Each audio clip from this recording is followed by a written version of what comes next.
Alright, do you have a slow draining sink? Usually, water's in here, doesn't want to go down. Almost always the problem is under here. This little trap. It's designed to keep sewage gases from getting back into your house, but it also collects stuff in it. So we want to clean it out. And what you need is, first of all, you got to clean out your underneath of your sink, which I've already done. That's the biggest part of this. Then get a pot, stick it underneath here, a big pot. And look, you've got this, which you can turn counterclockwise, and this, which you can turn counterclockwise. Let's see if I can get them. I may have to put the camera down. Yeah, I have to put the camera down, but we're going to turn those, loosen them up, and then drop it down and clean it out. That's the general idea. Not too difficult. Now, sometimes the hardest trick is actually to loosen these. This one I was able to loosen pretty easily. Sometimes you need to use a rag or towel, put it over there so you don't tear your fingers up. This one was really tough. But what I did was I took a pair of pliers to it and then turned it. That's all you got to do. So that's the hardest part sometimes, is just loosening these things. Alright, I've got both of them loosened. Off. Just gotta wiggle this thing down. It comes off, but slowly. You gotta be careful. Whoop, there we go. See, that's why you need the bucket, because water comes out. Just go slowly on this end. So don't spill water everywhere. That's the biggest thing that can happen here, is you spill water. No big deal. Now everything is clean in here, but this is the area up here where you're going to need to clean out some gunk up in here. And you're probably going to need like a knife or something to pull stuff down that's stuck in here. While we're doing that, we also want to take this pop-up drain thing out. A lot of stuff catches on this. You got to loosen it. Same thing, if you can't do it by hand, you got to get pliers on it. Alright, so I got the pliers. Got the pliers on there. I'm just going to finish by hand and then pull out. Remember, water might come out of this too. Pull this out. Yuck. And when you do that, that enables you to pull up this part by hand. See? And yeah, there's lots of gunk in there. You know, I have to clean this off really well. Get a knife in there, clean all that stuff out. So I got my knife. I'm gonna stick it in here. All the stuff will go down into the bucket. Or not bucket, but you can use a bucket. It's probably better.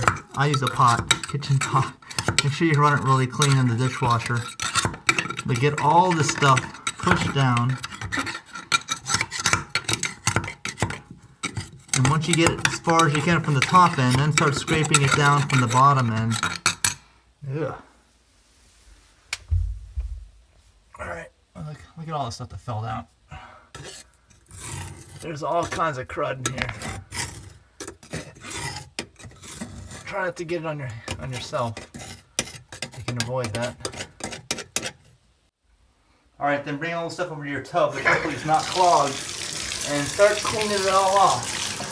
All this junk.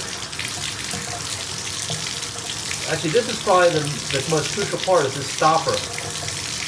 It usually stops everything before it gets in there, so it's usually the first line of defense. And it usually will make the most difference cleaning this thing up before you stick it back in. And then you want to rinse out this part. Make sure that there's more gunk coming out of it. Make sure all this stuff is out of there too, so all the water can flow freely. Now, installation is the reverse order of removal. See how this is one side that's closer to the edge? The side right here. We want that closest to the edge. Drop it in so that that little stopper thing can go in. Hopefully you line it up straight. This is the most critical part, is lining this up straight. Drop it in and go underneath. Oh, my knees. It's normal for me. And line this thing up so it goes straight in there. And if you've got it in, it should raise and lower the thing by you moving that. And I do, so it's good.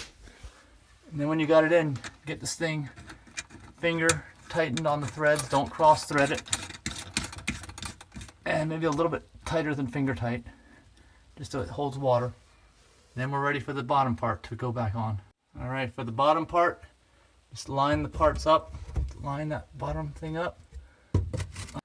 Actually, it's easier to line the top part up. That's the part that came off last. Line it up, push it up in there. Line up this other one so they're both snug. Ah, that's okay, no problem. I'm gonna line these up and then I'm gonna put this camera down and then I'm gonna tighten these without holding the camera. All right, then tighten these up. They're tight. Everything's tight. Try it out. This thing needs to back up. Let's see if it's back. Is it still back up? No. No, that drains pretty quickly. I don't think it backs up at all. Let's see. The biggest thing, all right. That drains out right away. Good. How about leaks? Check for leaks. Down here. Whoa, my knees are cracking. Leaks would be around here, or and back around here, these three areas. I don't feel any leaks. That's good. That's success. Free flowing drains, not backing up. That's the way they all should go. And easy enough to fix.